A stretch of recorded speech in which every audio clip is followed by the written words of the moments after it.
Well, you know, I taught at a school in West Oakland, and I had no problem in a classroom. One of the other teachers said, I have a basket at the front of the room for them to put their guns in during class. I said, you have to put it here during class. And I'm like, oh, you do?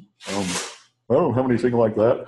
And then one day I heard like a fist fight, people screaming, yelling, and slamming each other against the wall in the hallway. So I went out, and it was one of the other teachers beating up one of the students. I don't know what happened. I just know after, I said, this was not too good. Afterwards, that guy contacted me, you wanted a job here? And I said, we don't need anybody. Anyway, I don't really know what that was about, but it was, I had no problem in my class, you know. We just worked on our computers and nobody was beating anybody up or shooting anybody or anything, but yeah. Oh, man.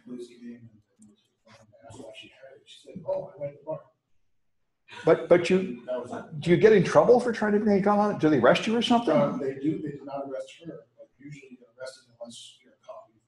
I would think so. I mean, I would think you'd really not be happy at the results of trying to bring a gun on a plane. I've never tried, but I assume something bad happens to you. Anyway, so we're up to enumeration. So the idea here is after you've scanned a target and found open ports, the next step is to find out what services are on those ports and what more details about them, like what specific folders are shared, what accounts exist, and so on. And I think the reason this appears as a separate step is primarily because of Microsoft Windows, which had this very strange thing called null sessions. So the idea is to find the resources or shares, the network topology, usernames or groups, and so on. You start with port scanning and footprinting. Footprinting from the outside to just find out what they've got, and port scanning to find out what ports are open. And then enumeration is where you go further. You connect to a running service and you get information from the running service about more details about what it provides. And NetBIOS is the old protocol used for file and printer sharing on Windows, and it's then ported to NetBIOS over TCP/IP and still used on Windows systems. So there are tools that will do this. There are command line tools in Windows, and then in Linux you get NBTscan, and it will just show you what servers, what NetBIOS objects are available, and they are things like servers or routers and such. Everything has a name. The name is a 15-character alphabetic name because NetBIOS is a very old protocol from before TCP/IP. Before the internet, networks were small, and everything had a simple, readable name, like Computer 1, Server 1, Printer 1. Apple Talk worked this way, and NetBIOS was the Microsoft equivalent, or the IBM equivalent, of just how to share things with alphabetic names. Nobody had IP addresses, nobody used numbers, they just had names for objects because you were not thinking about the internet, you're just thinking about a few computers in the room sharing the printer. So you call it Printer 1 and Printer 2, and that's it. That's the real address of it on the network. And that's how NetBIOS works. Now that we moved up to NetBIOS over TCP/IP, they have to associate the NetBIOS name with an IP address, and this is the translation table to do that. So in fact, every object on a network is really referred to by its name, but just like you refer to websites by like google.com by an alphabetic name and it's translated by DNS into an IP address automatically, you can refer to objects by their NetBIOS name, and the software will automatically convert that into an IP address with NetBIOS translation. Yeah? At what point did they transition from WINS to do that separately to absolutely going to IP DNS to resolve this? Never. The question, by the way, for people online is, at what point did they move from WINS servers over to DNS servers? And the answer is never. Current Windows machines still use WINS servers. If you take the server certification, they will teach you, you must memorize the 7 ways it resolves a name. If you type ping Fred on a network, it will try to find it, and there's 7 ways, and you'll learn what order it's in. First, it looks to see if Fred has already been resolved and is in a cache. There's a separate DNS cache and NetBIOS cache. Then it tries for a DNS server. Then it tries for a WINS server. Then it looks, before that, it looks for stored permanent records in the hosts file or the LM hosts file, which are permanent records. Then it tries a local broadcast saying, is anybody out there named Fred? And it doesn't pop up the message saying Fred not found until it's tried all those things. And this is important because you can have multiple records for an object. And you can figure out which one is going to take priority this way. But it is a very good question. Windows machines still use NetBIOS, and you can redirect traffic with a Win server or a fake Win server. Anyway, so, all right. And so it turns out, and the more deeply you get into computers and computer security, the more you realize history actually matters. I mean, remember when I was a kid, I took mathematics, and I said, we're going to teach you the old hard way to do this, and the easy way will come next chapter. And I always felt ripped off. Like, why are you wasting my time on the old way? And in math, there may be no reason, but in computers, there actually is, because nothing ever goes away. Even old computers never go away. They just move to poorer countries. You go over in Eastern countries, they're using Windows 95 and DOS and everything over there, and the viruses for them are still running around, and people reproduce the same mistakes in later operating systems, especially now that we have the Internet of Things. Most of the small gadgets are in fact running really old versions of everything to make it small. So it's worth knowing this old stuff, even though you're not going to see these particular computers, these mistakes are still around. So Windows 95 was Microsoft's first graphical operating system for home users that did not start with DOS. Before, you had to start MS-DOS and type Win to run the GUI called Windows 3.1, which was really sort of like a game that drew pictures and typed in DOS commands for you. Windows 95 didn't start with DOS, although it still used the DOS kernel, which is the heart of the operating system quite a bit. This introduced the registry. This was Microsoft's idea. If you use Linux, every program you install has its own configuration file, apache.conf, and the DNS configuration file for bind, and every single program, every group of developers just choose where to put their configuration at random. So you never know where anything is. It's not organized at all. And Windows said, this is not good enough for us. We want everything in one place. So they put all the config files. It used to be in win.ini, autoexec.bat, and everything.conf, and put it all in the registry, this binary file controlled by the operating system, so that you can have one place to find all the settings for all the software on your machine. It also had plug and play, although it was useless at this time because there were almost no hardware devices that had the plug and play drivers. But in a few years, those came out, and it became very useful. Before this, with MS-DOS, if you put in something like a sound card, first you had to like move these jumper switches to stop having an IRQ conflict. And the only thing I learned about that is that all the manuals are always wrong. Whatever they tell you to do will never work. The only thing that ever works is just to try every combination of bits until it works. And so I got a new sound card, and I opened my machine. I said, oh, blazes. And then the other thing you had to do is put on a driver from a floppy disk that came with the sound card. And I put it in, I got a new machine. I upgraded to Windows 2000. I said, oh, man. Now I have to figure out which one of these boxes has the floppy from 10 years ago when I bought this printer. And suddenly it popped out a box saying, plug and play has configured your printer. And I said, hey, this is awesome. Because now what happens is they include a whole bunch of drivers in Windows already. So if it is a common piece of hardware or a piece of hardware that actually sent the driver to Windows and they approved it, it's already in there. So all it has to do is recognize it, bang, and you have the driver already, which is great. And that's plug and play. They also introduced ActiveX, which is real important to us because ActiveX is a way to run compiled code in your browser, which runs directly in the operating system with no security restrictions, whatever, and turned out to be an unbelievable disaster, just an endless chain of huge security disasters caused by ActiveX. Microsoft uses it for Windows Update. So think about that. Windows Update, you open your Internet Explorer, you connect your website, you download code and rewrite the heart of your operating system based on that code. This is something that was highly controversial at the time. Now we're all used to it, but it means your browser can just do anything to your machine. And this turned out to be a terrible idea, and I'm pretty sure it's gone now. It is. I think Microsoft finally got done with ActiveX. This also used FAT16. FAT16 was the small step up from FAT12, which was written for floppy disks, and it had a maximum partition size of 2 gigabytes, which was enough in 1995, but not anymore. But the main thing about it is there were no file level permissions.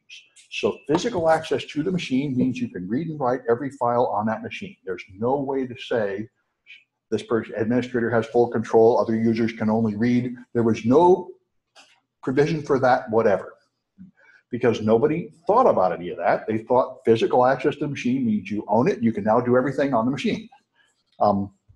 Windows 98 was the step up. They finally fixed, especially Windows 98 second edition, they finally fixed a memory leak that had been leaking just in Windows 95 and Windows 98. So I remember the rule was every 2 hours, the thing will give you the blue screen of death and die, and nobody could fix it. So Microsoft dealt with this by adding an auto-save feature in Microsoft Word that would automatically save your file every 10 minutes, so you wouldn't lose so much work every time it died, because they couldn't make it stop dying.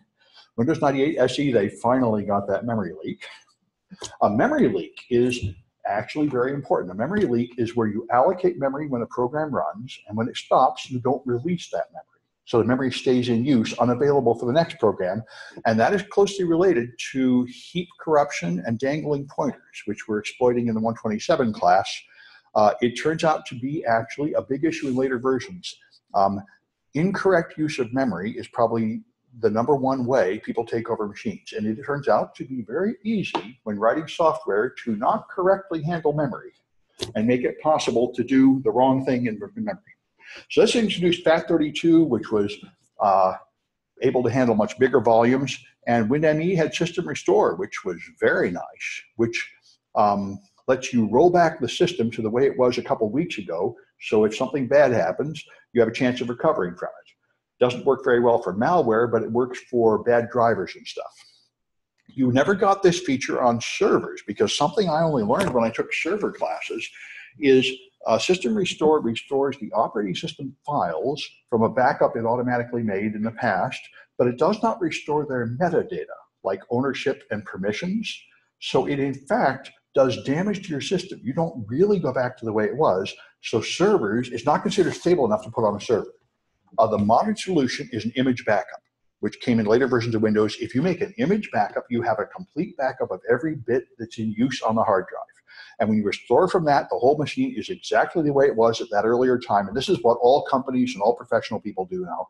You don't even try to use these lame, wimpy solutions. You have a real image backup from back when it worked. You put that on, now everything is fixed. Of course, you've lost files that changed. So you should be backing those up in Dropbox or something. Anyway, that's called Win9X, is this whole family. Windows ME was one of the appalling things, and the inside story I heard about Windows ME is that Windows ME was supposed to be the update to Windows 98, and it turned out to be such a disaster, they decided to give it up and move the professional version of Windows, Windows 2000 Pro, and move it over to consumers. So Windows ME never made it past the beta version, and they just decided to sell the beta version instead of canceling it. So if you look at Microsoft documents that list previous operating systems, Windows ME is always not there. It's like the relative where you turn the face to the wall and pretend you never knew that person because they did something so terrible. It's not considered part of their line. It's the unmentionable thing that will never be spoken of again. Right. So, and by the way, the baggage scanners at TSA are running Windows 98 with an unchangeable hard-coded password, and Billy K. Rios, who is great fun, found it and gave talks about it and everything. A lot of Internet of Things devices run these really old systems. Windows 98 is pretty miserable to patch. Boy, I remember opening those stinking cab files to try to find the missing dills that it loses. It didn't have any of the modern repair features, and it did self-destruct all the time. Because when you uninstall software on Windows, it has support files, shared library files, and it doesn't know if some other program is still using them. So it asks you, this program is no longer using x4723.dil, so I delete it, and how am I supposed to know the answer to that question? You know, Linux solved this problem in 1975 with a thing called the link count. Where if you have a file, it's being used by 4 files, it stores the link count of 4. And every time you delete a link, it goes down to 3. And when the link count goes to 0, it's okay to delete the file, but Microsoft did not get the memo. Anyway, Windows 3.5 was Microsoft's new technology to move forward from DOS. And so this had domains and domain controllers, which gives you a single point of administration, which is super important. People found out the hard way. If you have a company with like 10 machines or 20, like we have in this room, and you're running a business, and then you put on different versions of software, and then you hire some employees, and then you fire some employees, pretty soon you've got a horrible mess. The right version of software is not everywhere. Not everybody has an account everywhere. Some of the people that should no longer have an account on machines where you didn't remove it, and you've just got a horrible mess. So you need to have a central point of administration, one place where I push out the new version, remove the unwanted software, make the new account, change the file permissions. That's the domain controller. This is a huge advantage, and in practice, you cannot run a business with even as many as 10 machines for any period of time without needing a domain controller. you will just end up with a horrible mess otherwise. So this turned out to be very important, not for home users who typically aren't willing to buy an extra computer just to be a server where nobody's actually working on it, but for any business of any size, you need a domain. And this was a big step up. Windows 2000, yeah. How many companies would you say still use WinNT server? Oh, that's a good question. WinNT server, the answer is a lot. A lot of people are still using old Windows NT servers, just like a lot of people are using Cisco routers from 20 years ago. There are a lot of companies using incredibly out-of-date stuff. Now, Microsoft tries real hard to get them to knock it off because they're totally unsecurable. There are attacks that have been known for 15 years that will work, but a lot of people don't upgrade. I saw an XP running in one of the campus offices a few days ago. I've seen companies are still using Windows 2000 Pro. I would think small businesses, there are probably quite a few still running NT. I don't know an official number, but I know when Microsoft tells people to upgrade, and a lot of them just don't have the money and don't care and say, oh, we'll be fine and keep going. When I went to New Zealand maybe 4 years ago, they were selling airline tickets from Windows NT 3.5 computers. I was amazed. When was WinNT end of life? At least 10 years ago, maybe 15 years ago. But with something because they bought a really expensive program that they run their business on that works really well. Yeah. And all of a sudden the company went out of business or something, and then you can't upgrade your operating system because what you have is can't run on it. Oh, it's up. No one remembers how it's set up. The tribal knowledge is long since gone. Yeah, that's it. I mean, companies that are not primarily technology companies, like they sell cookies, they got somebody long ago to write their software and it's still working and they don't really see any way need to send the expense to upgrade it. And so, it's tough. I don't think it's a lot. It's not like 10% of companies, but there certainly are people still using Windows NT, especially in other countries. In a lot of other countries, people are using really old stuff. So it's out there. If you do Showdown and scan the internet, these old things are really out there. So Windows 2000, Server and Pro was Microsoft's giant leap forward. Windows NT was greatly sneered at by the Linux community and the Unix community because it wouldn't stay up without crashing. It was very vulnerable. It was very poorly written and would just crash like Windows 95. Windows 2000 Server was the first Microsoft server that could actually stay up for a long period of time, like 6 months or a year without crashing. Before then, they couldn't. And the Unix people were proud of having the same server up for like 5 years and say, if you know what you're doing, you get it going, it's really rock solid, nobody can hack it, it's fine. And there was a lawsuit at the time saying the reason Windows 2000 was so much better is because Microsoft copied the Linux code, put it in there, and that was quietly squelched. But I imagine it's probably true. It has become closer to Linux and worked much better. This had Novell's directory service to an Active Directory, which finds everything from the domain controller, all the printers everywhere. Before, if you put a new printer in, you'd have to go from machine to machine, installing a driver and assigning like a drive level to the printer, a path on every machine. Now, everything goes to the domain controller's Active Directory. So you get the printer an Active Directory account, and everybody who wants to print, they first ask the domain controller, look in Active Directory and tell me where the printer is and send this print job there. And again, more central point of administration. Microsoft tried to buy Novell because Novell had this market.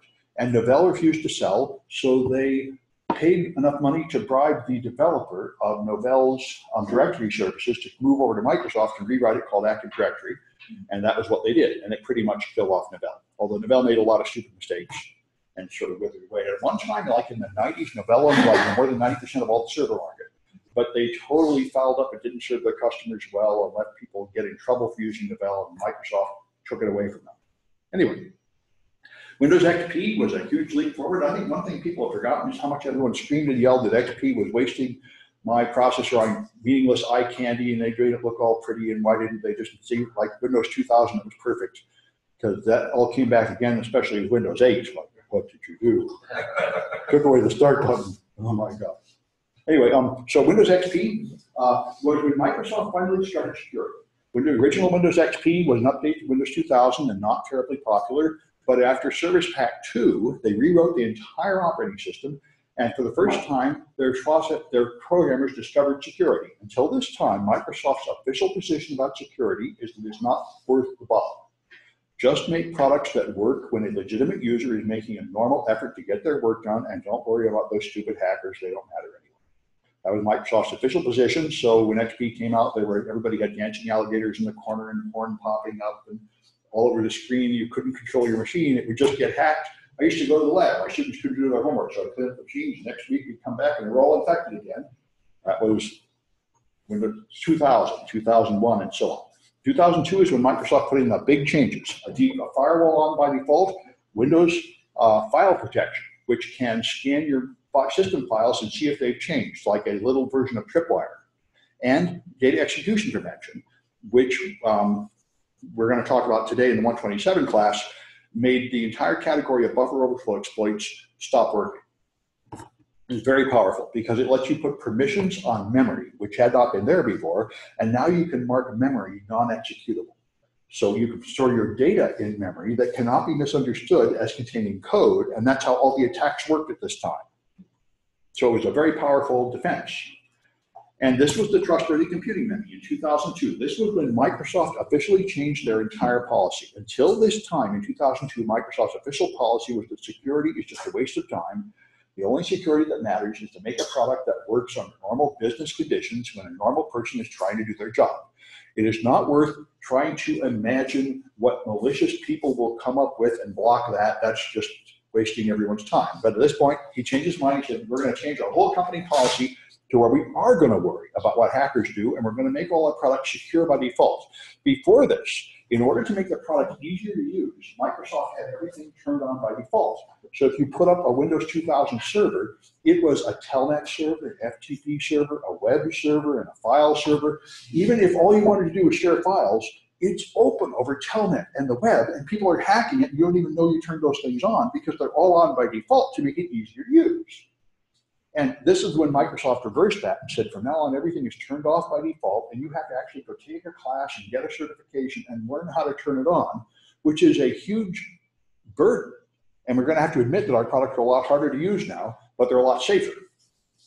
And that was the big step forward. And Microsoft, like the Queen Mary, slowly changed course from ignoring security over to caring about security. And every version of Windows got much and much more secure, until now they're the industry leader in many aspects of securing their products because they reformed.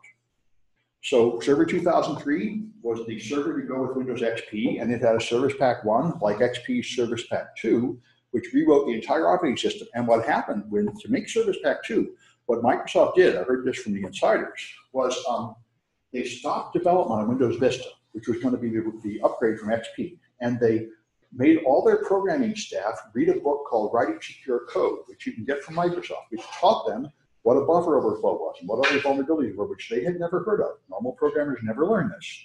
They still don't in programming courses, from what I understand. They don't teach it to you. They didn't know, and they had to rewrite Windows XP entirely using more secure policies and give it away free as Service Pack 2. So that's why Vista was a flop, because all the good parts of Vista had already been given away free in the Windows XP Service Pack 2. And Microsoft said at this point, if you're using anything before Windows XP Service Pack 2, God have mercy on you.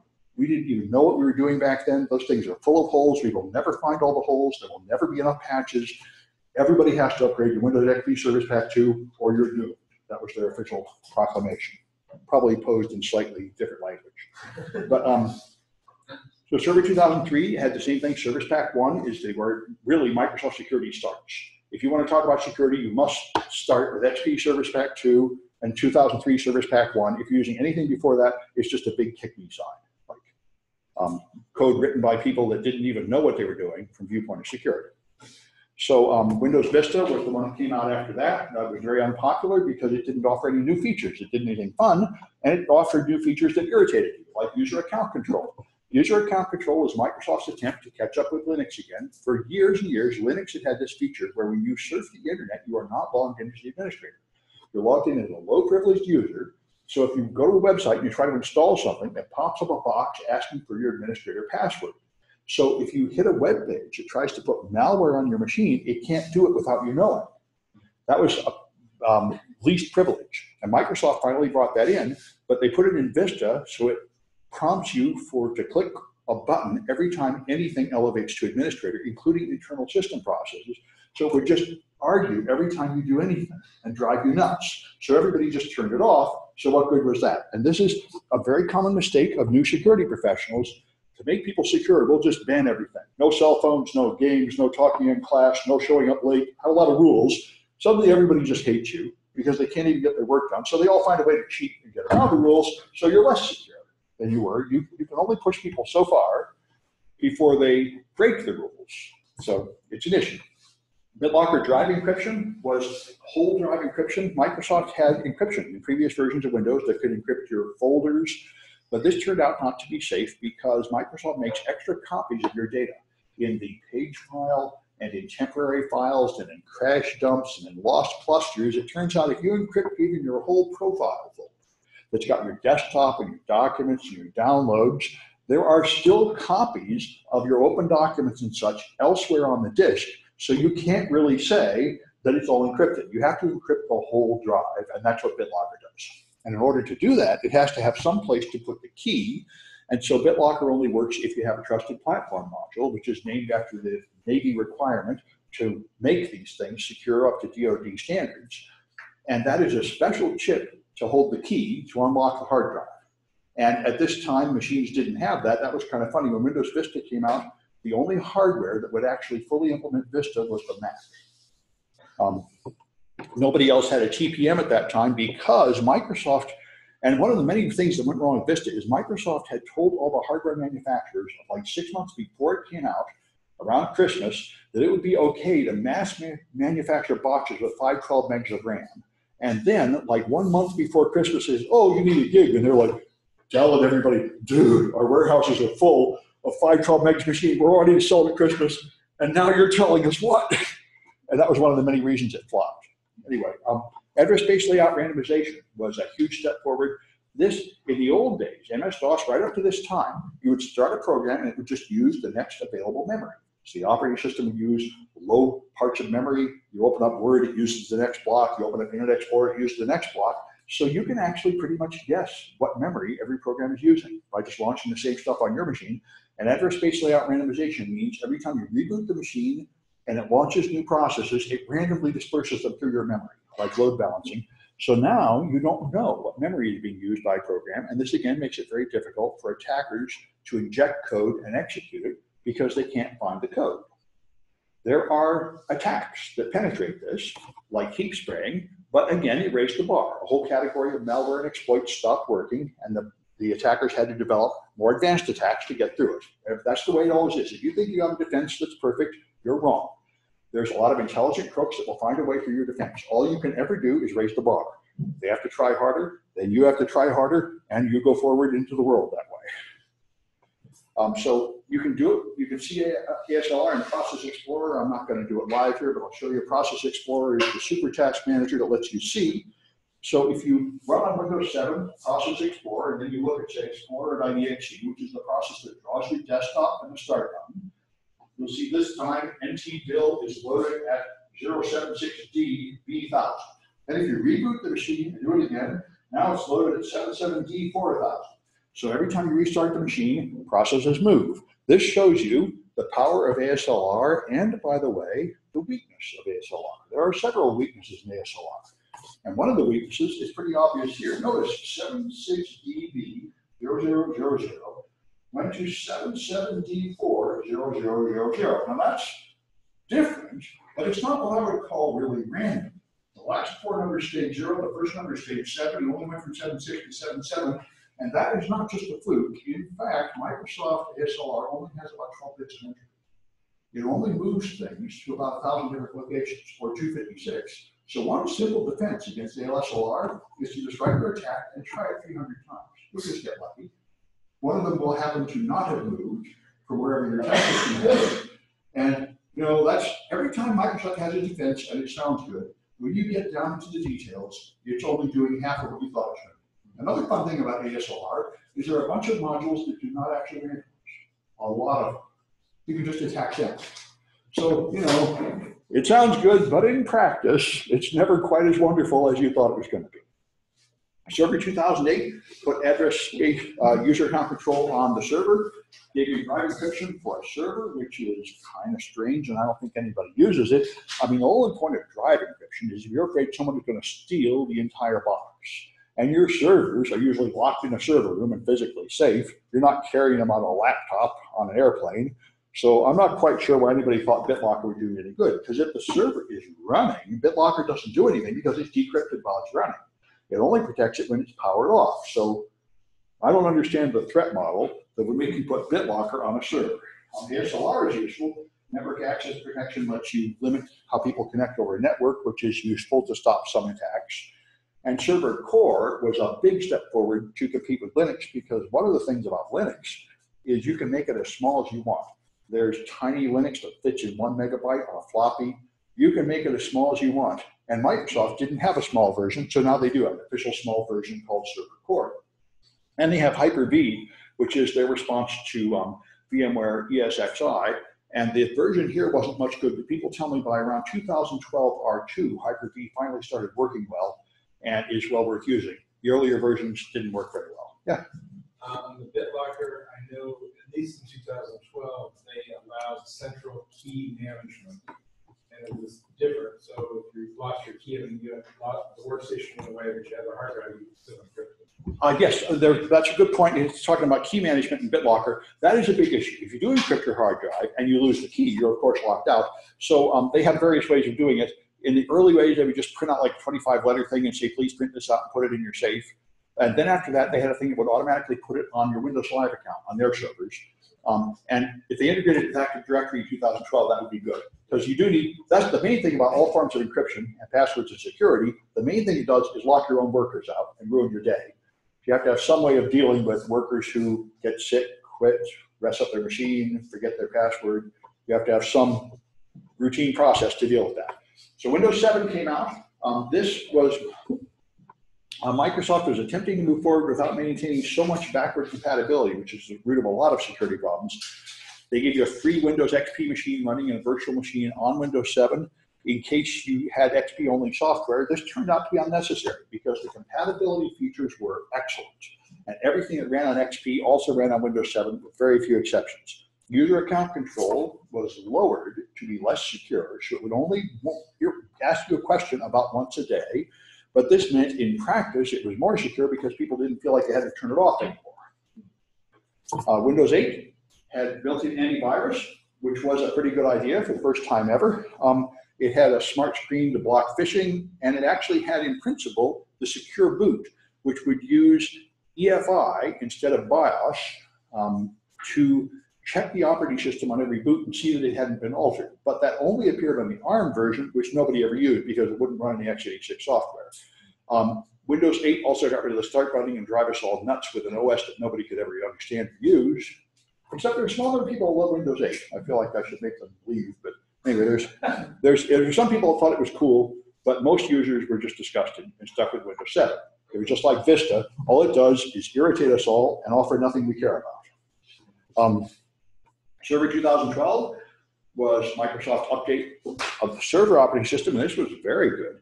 Authentication silos finally addressed hash-to-hash attacks, where you limit how many copies of a hash credential it makes. So it is harder for an attacker to find it and steal it, which has been a very good way to get in networks for a long time. And it had DNSSEC built into it, which might do some good someday, but still we're waiting years and years for it to be deployed. Someday that might make DNS resistant to Dan Kaminsky's attack from 2008, but that's not going to happen anytime soon. Windows 10 finally brought back the start button, so it's almost as usable as Windows 7.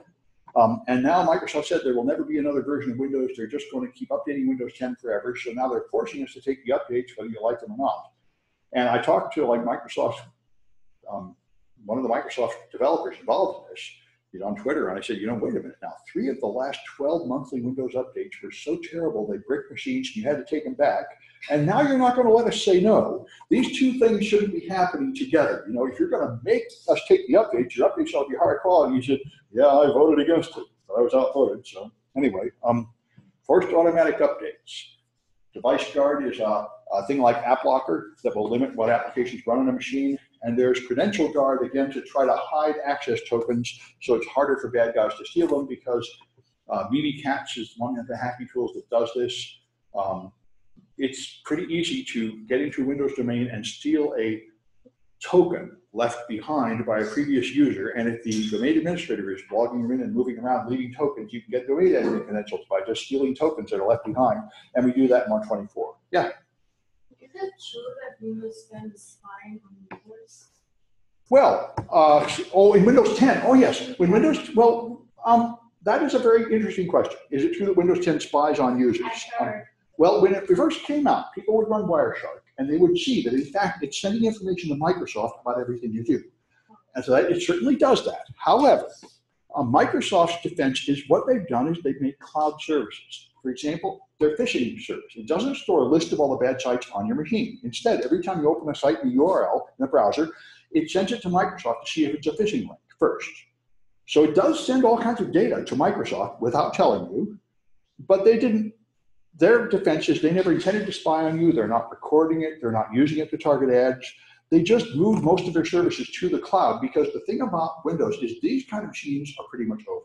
Their sales are falling all the time. These big, heavy desktop machines, nobody wants them. Everyone wants laptops and cell phones and tablets that you can just carry around, and Microsoft is nowhere in that space. So they're trying desperately to move into portable devices. So they're trying to move everything to the cloud so you can have a weak device like a cell phone here, and keep expecting you to have, you know, your 500 gig hard drive in your desktop is not really the way of the future. So that's why they did it, but people did get upset at all the spying Windows 10 did on you, and Microsoft did issue some statements so you at least know what's going on. But in fact, more just like an iPad and an iPhone is totally dependent on Apple's cloud services. So it's not unreasonable or unprecedented for them to do this, but the users felt betrayed, that they weren't informed. Yeah. And it's still true that Cortana by default sends all your data up to Bing, basically. So if you think if some of these things are making an internal secure query, you know, across their desktop or whatever, no, it's going to Bing and their search logs. Well, yeah, it's absolutely true. Everything goes up to Bing, but it's true, I think, also of Apple's voice assistant. And it's true of a lot of things. I mean, but of course, you know, I did forensics for years. Anybody that does anything on a computer and then expects to lie about it later should be rethinking this. This is like people that post things on Facebook, then say, wait, I didn't want everybody to see that. I say, well, what did you think was going to happen? Anyway, but it's true. People have this expectation of privacy when we're working on their computer, and that is actually very fraught. One book I've heard good things about, I haven't read it, is Violet Blue's A Smart Girl's Guide to Privacy on the Internet. It turned out, because women, I think, are the main problem here. Women get creepy stalkers and they wish the guy couldn't find out everything about them. So you have to try really hard if you want to use the Internet without everything about you being very easy to find. Anyway, Server 2016 is the new server. This has Windows containers. Microsoft is moving into open source more and more, and they joined the Docker project, and they agreed to open source all their code. So they have Docker containers in Windows Server, just like Docker containers in Linux, which is awesome. Docker containers are like a new, advanced, much faster, much smaller virtual machine. Because what it does, when I first found out about virtual machines, I was sort of horrified. I'm running Windows. Now I put now I put Windows in the virtual machine. Come on, I'm going to grab the bigger chair. Those things tend to do that. That's the security risk of them. Anyway, so that means I have a second whole copy of the operating system, a second copy of Chrome and every other application. This is really wasteful, and containers avoid that. They don't make any extra copies of files that are present on the host. They have what's called layer FS. So they have a layer of all your files, and then your container runs on top of it. So if it needs a file, and there's already a file on the server, on the host, it uses it. It only makes another copy if it has to. So containers are much smaller, like only 5% as big as VMs, and much faster. And you can run like 100 containers on a server. You can only run maybe 5 or 6 VMs. But they're considered much less safe, because they really don't isolate the host from the container as much. But anyway, they turn out to be extremely popular. People use them like crazy, and Microsoft has totally on Windows containers. I don't know if this is really working yet. I think it started working late last year. I haven't tried them yet, Windows containers, but they're coming. All right, I got some hoots about that, and good. Looks like we're pretty much right on time. So, bring up my Cahoots. Glorious Kahoot music. Let's go to my Cahoots. And 123, and I think this is chapter 6. Okay, so 6A, that would make sense. All right, good. I think I should open the window. It's getting kind of hot here.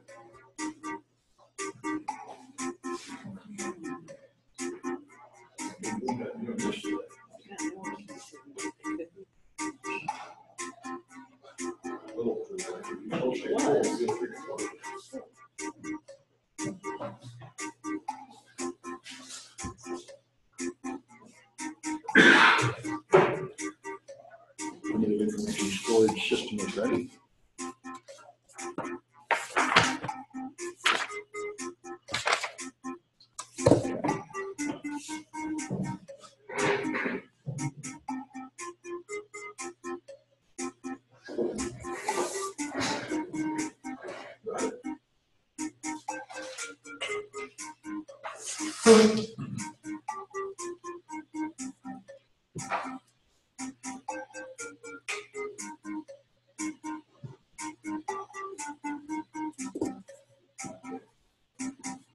Wait 10 seconds and see if any more people come in.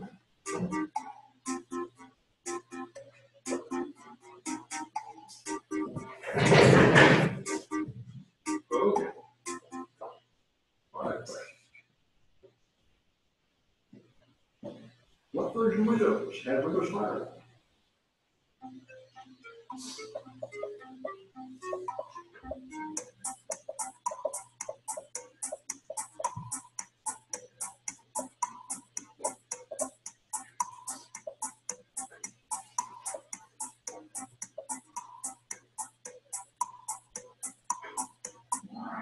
XP, Service Pack 2. Before that, they had a terrible firewall that wasn't much use, and people installed first-party stuff like Joe. All right. What version had authenticating silos?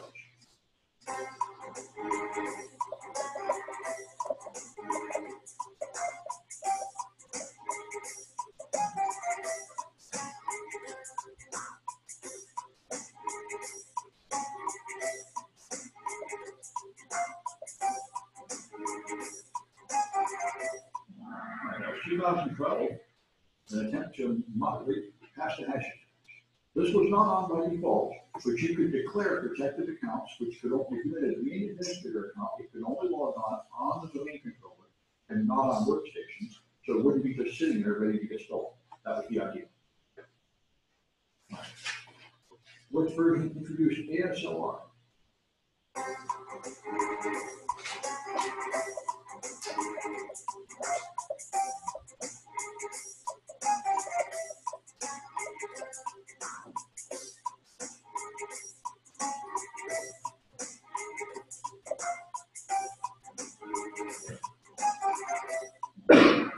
Vista, this was a big leap forward in security. Malware stopped working because of ASLR. It stopped the CanSecWest people. They first year came out. CanSecWest is a famous conference where they have a phone contest. People practice all year. They go there to take over machines and they win them on the spot and get eternal glory for being the guy that can hack in. And they couldn't get in Vista at all. Nobody could for the whole first day. They had to go back to XP for anybody to win that year. It held the ethical hackers of the world back for a whole year before they developed the new, more powerful exploits that can get through it. So it was a big step forward. All right. What version of Windows first had antivirus?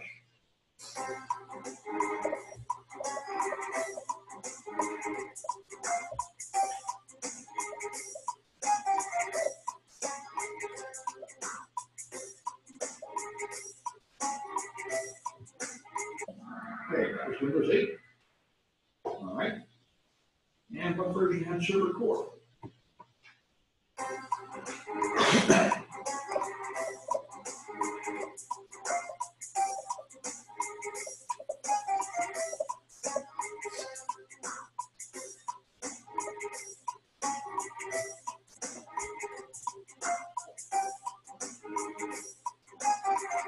All right, and that was Server 2008. First had service in 2012 it became the default. The stripped down version with no GUI, much smaller, and therefore much faster to install and faster to run. So I got Peter, which might be real name, but I don't think Echo is. And 8K, I'm not sure. So those folks will have to tell me who they are to get points. Anyway, let's take a break till 11:05. Give you 10 minutes to stretch your legs. Is anybody gonna send me a chat message? Tell me who they are. I'll wait a few seconds for that, and then stop the Zoom. Okay, I'm stopping the Zoom. I'll be back in 10 minutes. Okay.